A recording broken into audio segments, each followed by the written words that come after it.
భార్యాభర్తల funny talks. భార్య భర్తని మీ ఫోన్ ఇవ్వండి ఒకసారి అంటుంది. ఎందుకు? నీ ఫోన్ ఉంది కదా అంటాడు. ఇవ్వండి అంటుంది. భర్త అంటాడు, నా ఫోన్ ఛార్జింగ్లో ఉంది అని. వెయిట్ చేస్తా అంటుంది. నా ఫోన్లో నెట్ లేదంటాడు. వైఫై ఆన్ చేస్తా అంటుంది. ఇలా ఇచ్చే వరకు అంటూనే ఉంది. సరే అని ఇస్తాడు. ఇచ్చినప్పుడు భార్య ఆ ఫోన్ చూస్తుంది. అందులో ఏమీ ఉండదు. ఎందుకు ఇంత ఓవర్ యాక్షన్ చేశారు అని అడుగుతుంది. మీరు ఏదైనా అడిగినప్పుడు అలా ఓవర్ యాక్షన్ చేయడం, భయపడడం మా భర్తలకు అలవాటే. వచ్చిన కూతుర్ని తల్లి తండ్రి ఏమైందమ్మా అని అడుగుతారు. ఏమీ చెప్పదు.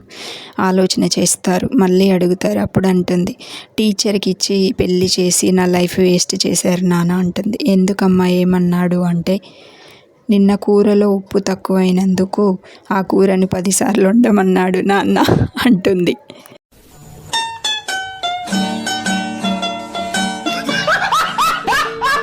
బ్యూటీ పార్లర్ని తెలుగులో ఏమంటారండి అని భర్తను అడుగుతుంది భార్య.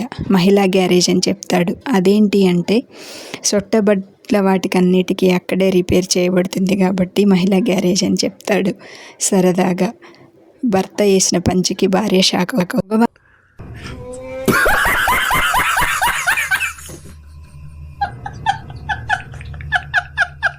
మగవాళ్ళు ధైర్యవంతులే. ఎన్ని హర్రర్ మూవీస్ అయినా చూస్తారు కదా. కానీ భార్య నుంచి మిస్డ్ కాల్ వచ్చిందంటే మాత్రం, ఫోన్ వచ్చిందంటే హడలిపోతారు. మరి అలా భయపెట్టే భార్య కూడా ఒక చిన్న బొద్దింకను చూసి చాలా భయపడుతుంది. అలా భర్త, ఇలా భార్య. ఏంటో ఈ వింత. ఒకరోజు సరదాగా హ్యాపీగా భార్య కోసం భర్త వంట చేస్తాడు. భార్య కూడా చాలా సంతోషంగా ఎదురు చూస్తుంది. అప్పుడే ఒక షాక్ అవుతుంది.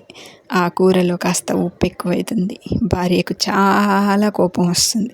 వెంటనే పోలీసులకు ఫోన్ చేస్తుంది. భర్త అంటాడు, ఫోన్ ఎందుకు పోలీసులకు చేశావు అని. గృహహింస చట్టము అని చెప్పేసి, కూరలో ఉప్పు ఎక్కువైంది, ఇది చాలా పెద్ద నేరము అని చెప్పేసి సరదాగా భర్తని అరెస్ట్ చేపిస్తుంది భార్య.